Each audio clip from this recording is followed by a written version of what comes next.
이 시간 우리가 나눌 은혜 말씀은 요한복음 6장 26절 말씀입니다. 요한복음 6장 26절 말씀 다 같이 봉독하시겠습니다.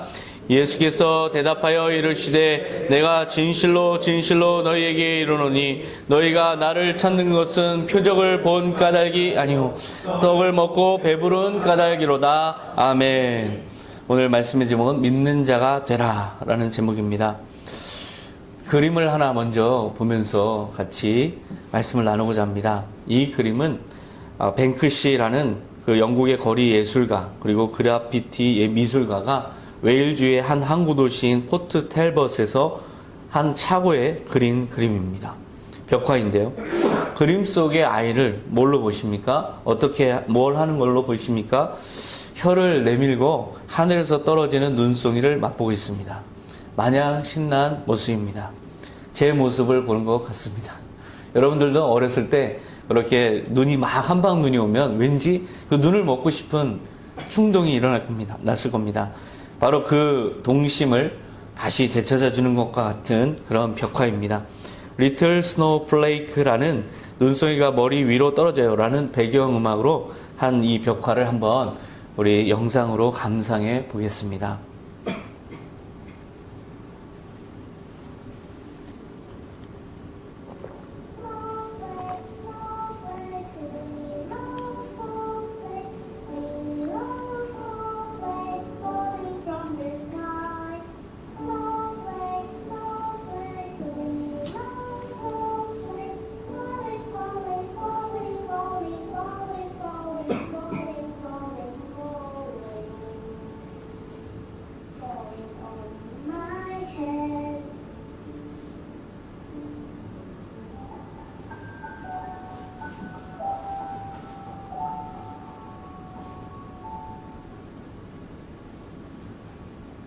이 벽화에는 지금 반전이 있습니다. 눈이 날아오는 곳을 따라서 벽 모서리를 돌아오면 그곳에는 연기를 내뿜고 있는 불길이 있습니다. 아이가 맛보고 있는 것은 눈이 아닌 하얀 잿가루였습니다. 뱅크시는 한 사람으로부터 이 포트 텔벗이 처한 위기에 대한 메시지를 받았습니다. 이곳에 철강 공장이 있는데요. 타타 철강이라는 거대한 기업이 있는데 여기에서 날아오는 검은 먼지로 인해서 주민들이 고통을 받고 있습니다. 그런 메시지를 받고 나서 이 뱅크시는 벽화를 그려서 이렇게 응답했던 겁니다. 주민들은 이 모순적인 현상을 꼬집는 뱅크시의 이 새로운 작품에 아주 환호했습니다. 저는 이 그림을 보면서 우리 삶이 마치 이 아이와 같다라는 생각을 했습니다. 달콤한 물질적 행복의 이면에 그것이 어디에서 오는지도 모른 채 그것의 단맛에 취해서 살아가고 있는 거대한 우리 모순 구조를 보여주는 그래피티가 아닌가 그런 생각을 했습니다. 우리가 정말 원하는 것은 무엇일까? 눈에 보이는 것이 다가 아닌데 눈에 보이는 것이 사실 어디서 왔는지 어떠한 것인지 나를 어떻게 만드는지 알지도 못한 채 우리는 너무나 거기에 빠져 있습니다. 보이지 않는 실상을 알아야 되는데 그것은 우리가 알지 못합니다. 오늘 본문에서 예수님께서도 그래서 대답하여 이르시되 내가 진실로 너에게 이르노니 너희가 나를 찾는 것은 표적을 본 까닭이 아니라 떡을 먹고 배부른 까닭이로다. 지금 예수님을 따르는 이유가 표적을 보고 이분이 하나님의 아들임을 믿고 결국 이분이 하나님의 아들임을 믿는다는 것은 하나님의 나라가 있다는 걸 믿는다는 겁니다. 그리고 영원한 세계가 있다는 것을 믿는다는 겁니다. 그러면 떡을 먹고 배부르는 것으로 인해서 예수를 따르는 것이 아니라 예수가 나에게 명령하는 것을 따라서 예수를 따라야 되는데 사람들은 그렇지 않았습니다. 광야에서 5,000명을 먹이신 후에 많은 사람들이 따랐는데요. 예수님을 유능한 정치 지도자 정도로 보고 따랐습니다. 본질을 모르고 있는 거죠.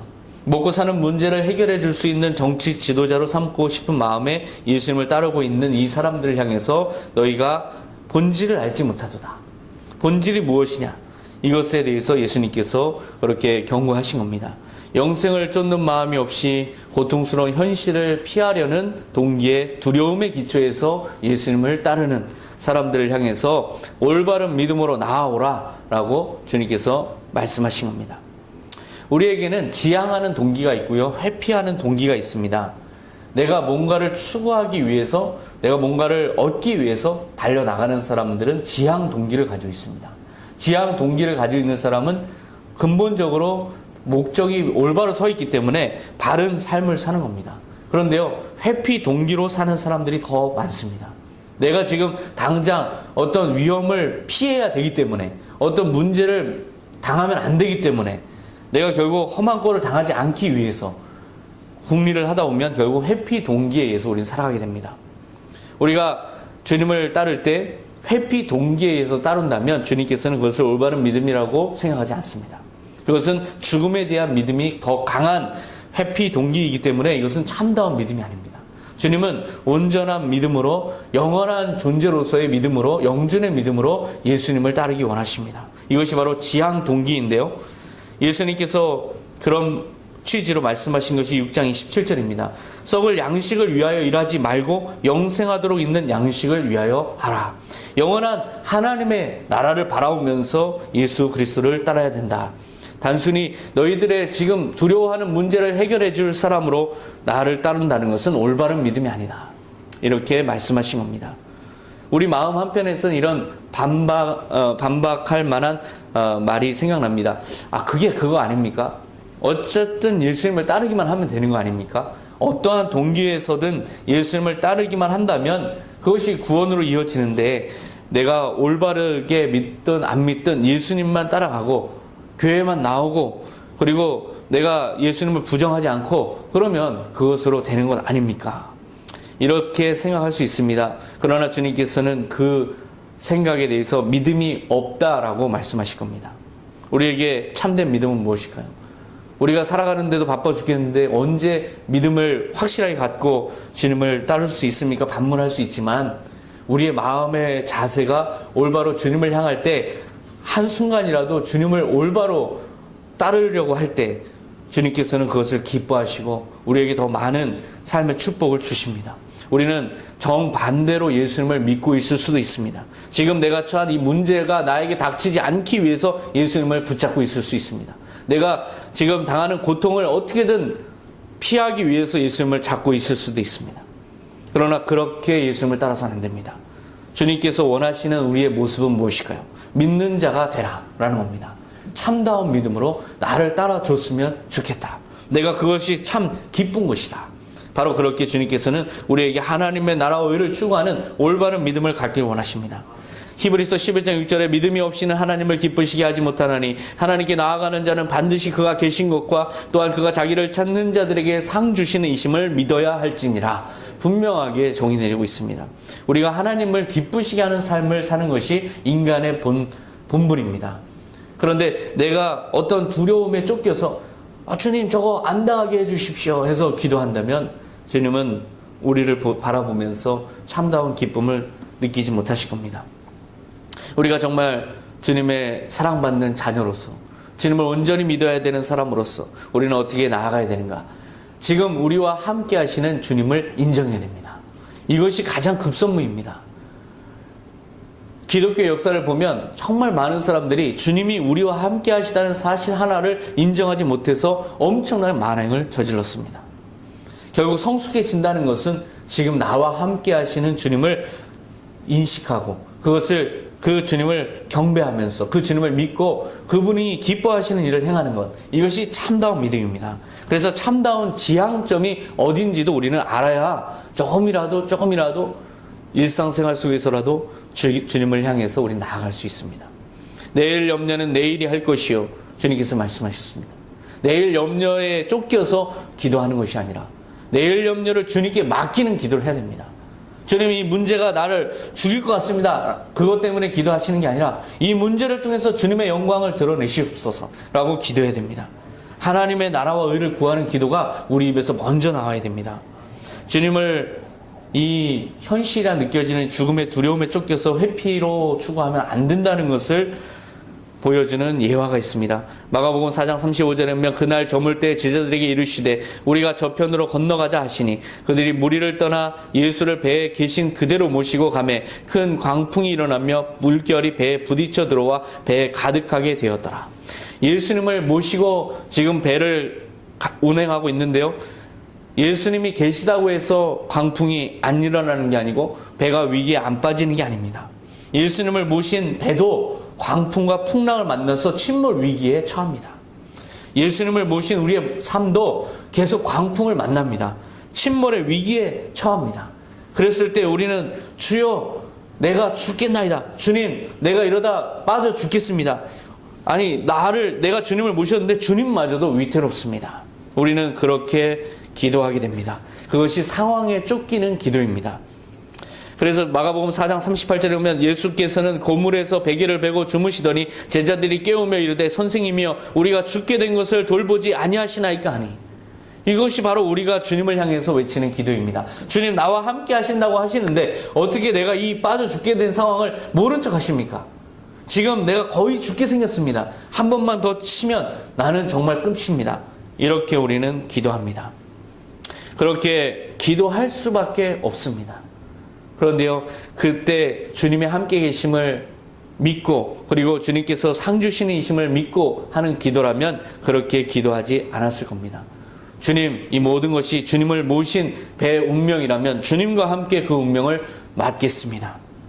그럴 때 주님께서는 놀랍게도 침몰하지 않는 배를 경험시키셨을 겁니다. 그런데 제자들은 그렇지 않았어요. 제자들의 마음속에는 이러다가 다 죽는다, 이게 믿음이었어요. 아니, 믿음이 함께 계신 예수님에 대한 믿음이 아니고 이러다 죽는다라는 믿음입니다. 이걸 죽음에 대한 믿음이라고 제가 정의 내렸습니다. 죽음에 대한 믿음으로 예수님을 구하면 어떻게 되는지 주님께서 마가복음 4장 40절에 이렇게 말씀하십니다. 이에 제자들에게 이르시되 어찌하여 이렇게 무서워하느냐, 너희가 어찌 믿음이 없느냐 하시니, 즉 예수님께서 어찌 믿음이 없느냐라고 하셨을 때는 나를 뭘로 보느냐, 나를 뭘로 보느냐 라고 그런 질문입니다. 회피 동기에 의해서 주님을 찾으면 주님께서 그렇게 말씀하실 겁니다. 내가 너와 함께함을 진정으로 믿지 않느냐, 나를 무엇로 보느냐, 아마 그렇게 우리에게 질문하실 겁니다. 그래서 상황은 더 악화됩니다. 결국 우리는 정말 파국 속에서 계신 주님 앞에서 우리는 인정하게 됩니다. 주님, 제가 정말 믿음이 없습니다. 믿음 없는 걸 도와주시옵소서. 이 기도 자체가 지금 여기에서 나를 도우시는 주님을 인정하는 기도입니다. 바로 그러한 기도에 몰리기 전까지 우리는 계속해서 죽음의 두려움에 쫓기게 됩니다. 우리가 믿는 대로 되는 거기 때문에 그래요. 우리는 죽음에 대한 믿음을 가지고 있으면 죽음에 대한 믿음대로 우리가 상황이 됩니다. 결국 파국을 맞을 수도 있습니다. 지금 제자들의 눈에는 예수님이 한없이 무력한 존재로 보였을 겁니다. 정말 이 위기 상황을 알지도 못하고 인식하지도 못하고 제자들을 살리려고 나서지도 못하고 정말 그 상황 속에서 잠만 주무시고 계신 이분을 어떻게 바라봐야 됩니까? 어리석고 한심한 인간으로 보지 않겠습니까? 그래서 제자들이 예수님을 꾸짖듯이 이야기한 겁니다. 주여 우리를 돌보지 아니하십니까? 사실상 그 기도에는, 그 간구에는 하나의 망각이 있습니다. 즉 이분이 하나님의 아들이라는 것을 망각한 그런 부르짖음입니다. 하나님이 이 자리에 함께 계시다, 이것을 믿지 않기 때문에 그런 불부짖음을 하는 겁니다. 하나님이 우리와 함께 하심을 망각할 수밖에 없는 상황이 온다면 여러분 그것을 시험으로 생각하시면 됩니다. 시험 100% 맞습니다. 정말 파국을 맞이한다 해도 주님께서 그것을 나의 시험으로 생각하시면 됩니다. 주님께서는 반드시 10배, 20배, 100배로 갚아주십니다. 결국 우리가 어떠한 마음으로 살아가는가가 중요합니다.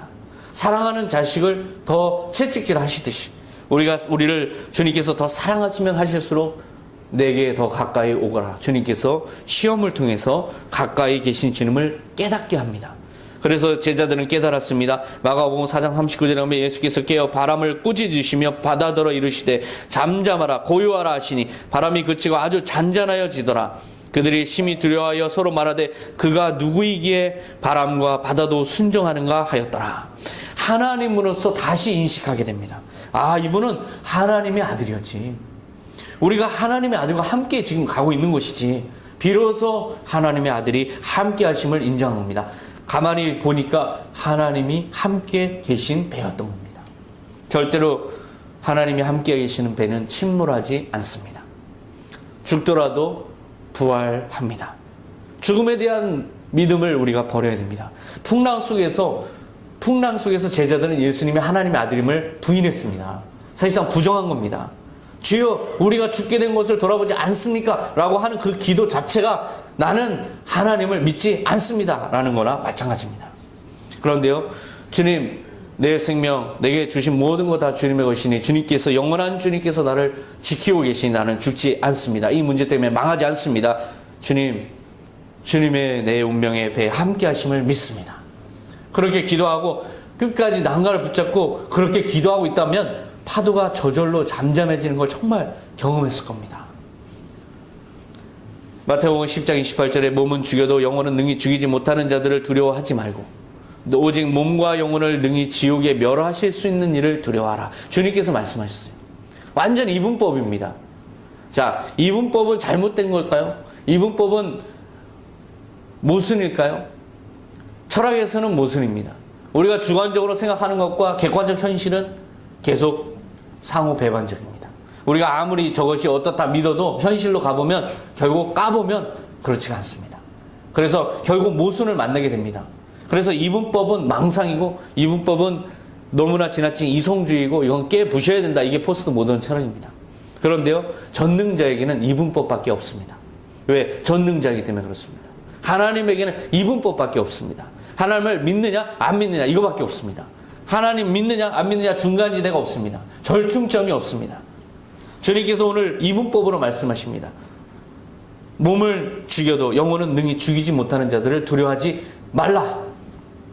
이 말씀은 그들을 두려워하면 나를 두려워하지 않는 것이다. 그 말입니다.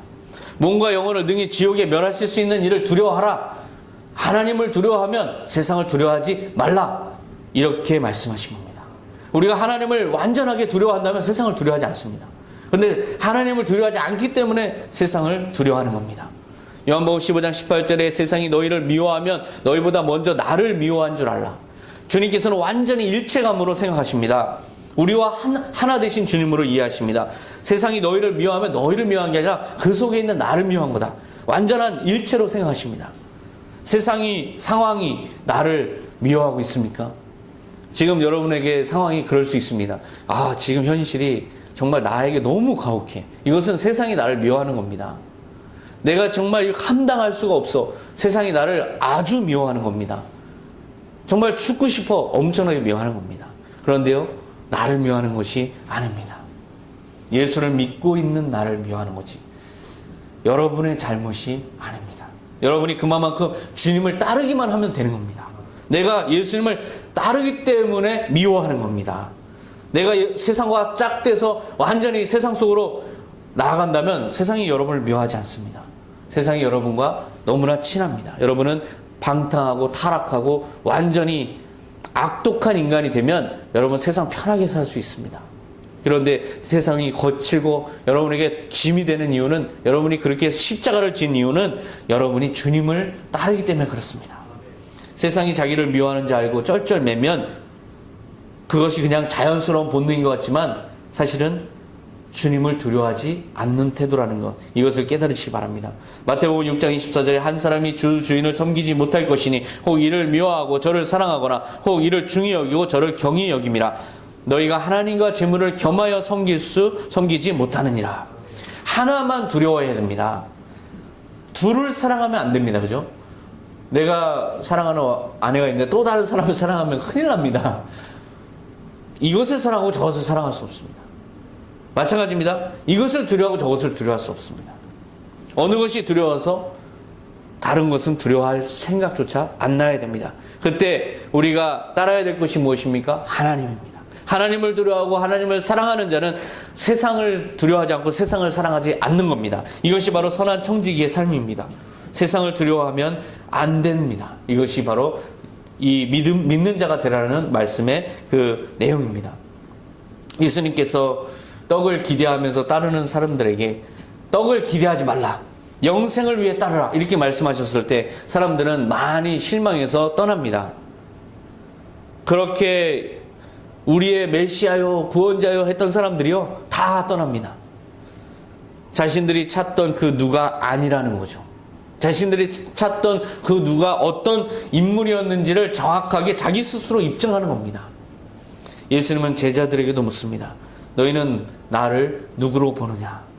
요한복음 6장 66절에 그때부터 그의 제자 중에서 많은 사람이 떠나가고 다시 그와 함께 다니지 아니하더라. 이에 예수께서 12 제자에게 이르시되 너희도 가려느냐 묻거늘. 너희도 가려느냐. 이것은 바로 너희는 나를 누구로 보느냐라는 질문입니다. 우리는 예수님을 어떻게 보고 있습니까? 내 삶을 위해 필요한 존재라고 우리는 흔히들 생각합니다. 그런데요, 누가 누구의 필요인가 한번 생각해 보세요. 누가 누구의 필요로 생각해야 되는가? 내가 주님의 필요여야 됩니다. 이 땅에서. 주님의 우리의 생명의 주인이시기 때문에 그렇습니다. 우리의 생명의 왕이시기 때문에 그렇습니다. 예수님께 실망한 사람들 참 많습니다. 주변에도 많죠. 실망해서 교회 안 나가는 사람 많습니다. 아무리 기도해도 안 되더라고요. 에이, 안 나가요? 아주 흔하게 생각합니다. 저는 묻습니다. 누가 누구에게 실망해야 됩니까? 정신 차려야 됩니다. 우리가 주인이 되어서는 안 됩니다. 예수님을 어떤 존재로 보느냐에 따라서 그런 태도가 결정이 됩니다. 내가 자기중심적으로 생각한다면 예수님은 나의 필요고 예수님은 나의 하나의 도끼의 방망이입니다. 그것은 미신입니다. 우상입니다. 종교입니다. 우리가 생각하는 종교는 아닙니다. 우리 기독교는 종교가 아닙니다. 기독교는 흔한 종교 중에 하나가 아닙니다. 요즘에 자유주의 학자들이 그렇게 이야기합니다. 기독교도 신을 향한 하나의 신앙 중에 하나다. 이것은 너무나 어이없는 말입니다. 우리에는 분명히 믿는 존재가 있습니다. 지금 여기에 우리와 함께 하신 주님을 우리는 믿고 있는 거지, 그분이 우리의 영원한 왕이시고 부활시키시는 부활의 집행자이시고 내 생명의 주인이라고 우리가 믿고 있는 게 신앙이지, 우리가 어떤 나를 위한 필요한 존재를 믿는 게 아닙니다. 엄밀히 말하면 종교는, 참된 종교는 없습니다. 종교는 전부 자기 자신을 위한 겁니다. 나를 위해서 종교가 필요한 겁니다. 나를 위해서 돌에 빌고 하늘에 빌고 자연에 비는 거죠. 나를 위한 거지 신을 위한, 신의 존재성을 인정하지 않는 겁니다. 베드로가 예수님과의 본질을, 관계의 본질을 강조하면서 답변합니다. 요한복음 6장 68절에 시몬 베드로가 대답하되 주여 영생이 말씀이 주께 있사오니 우리가 누구에게로 가오리이까?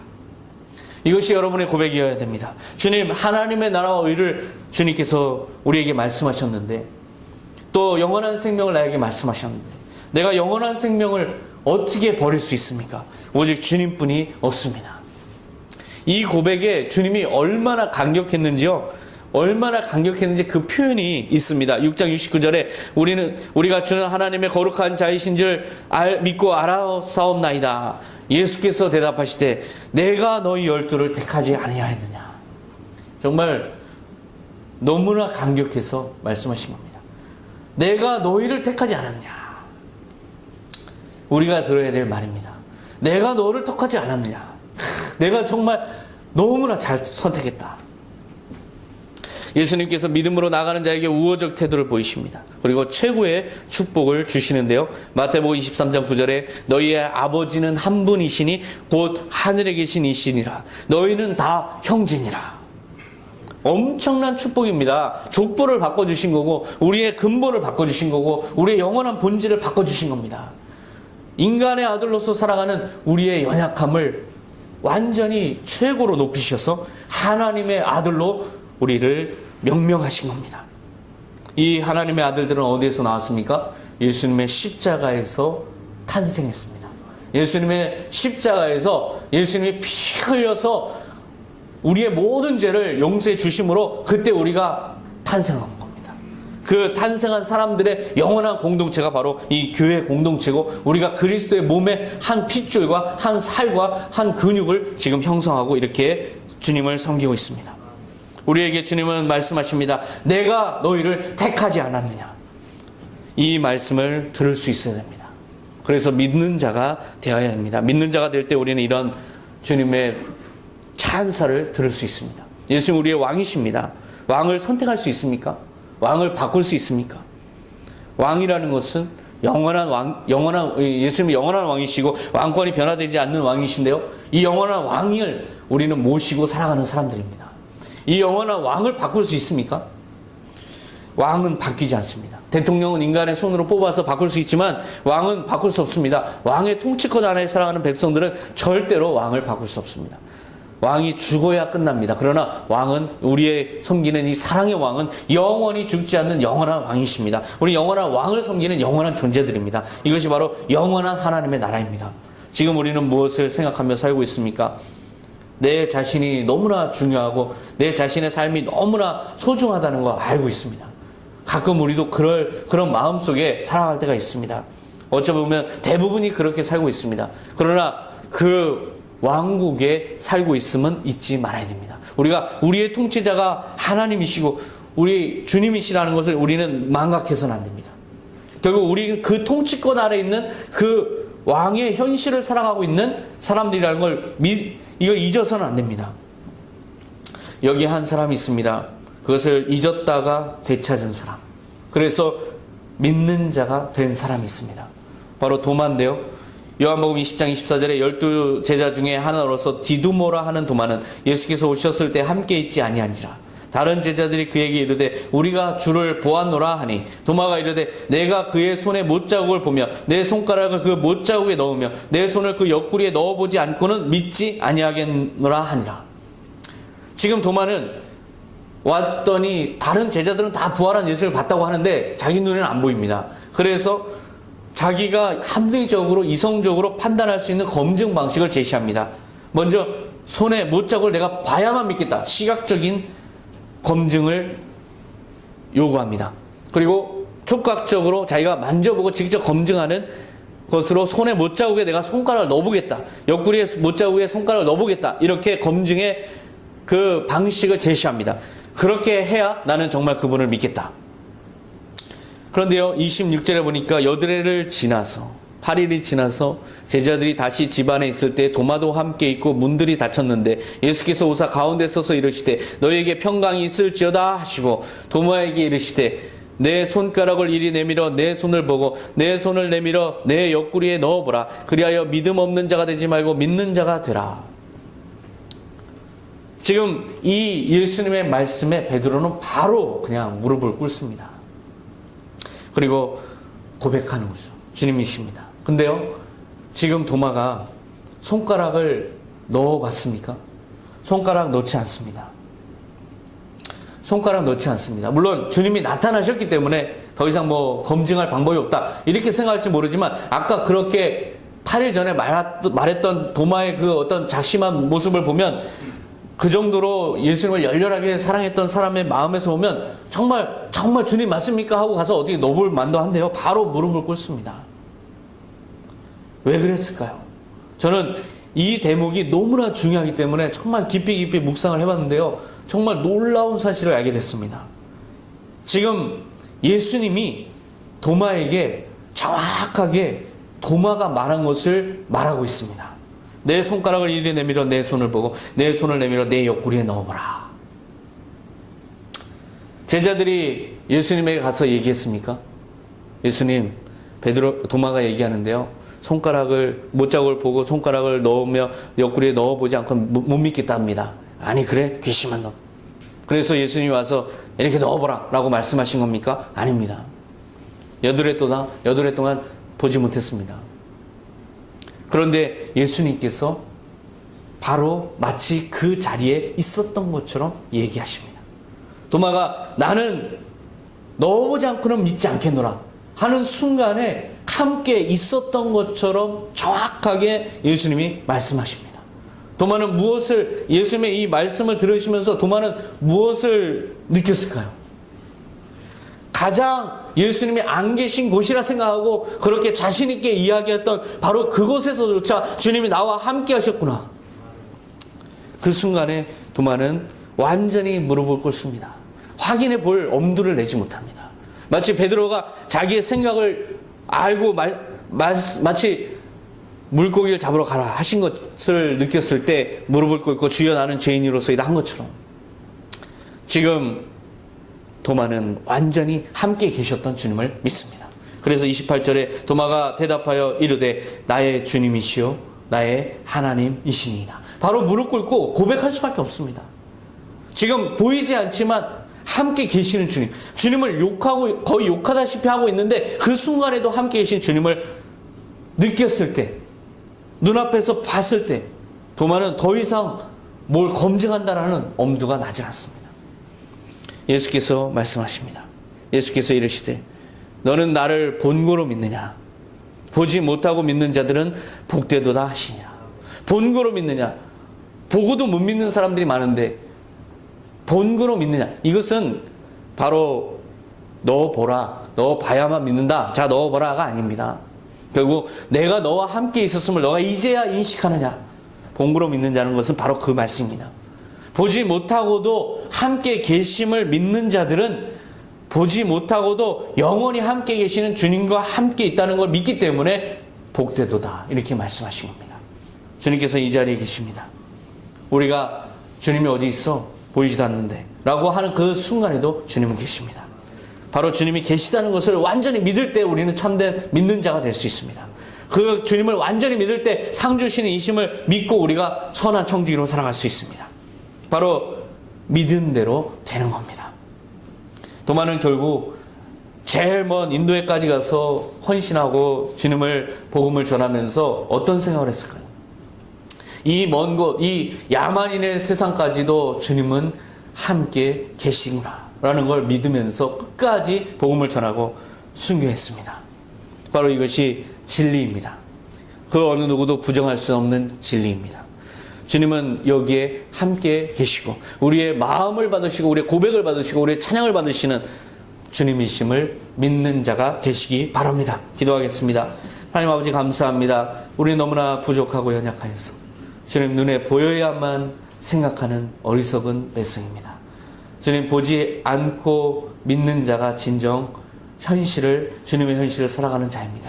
주님 이 시간에 함께 계시며 우리가 주님이 어디 계셔라고 생각하는 그 순간에도 함께 계시며 우리와 동행하시기를 원하시며 우리를 용서하기 원하시는 주님을 우리가 늘 마음에 우리 삶에 모시고 살아가는다는 사실을 믿는 자가 되게 하여 주시옵소서. 그리함으로써 믿음 없는 자가 아니라 이제는 보지 않고도 믿는 자가 돼서 영원한 주님의 나라를 향해 갈 때까지 충성을 다할 수 있도록 선한 청지가 다 될 수 있도록 주님 역사하여 주시옵소서. 감사드리며 예수님의 이름으로 기도하옵나이다. 아멘.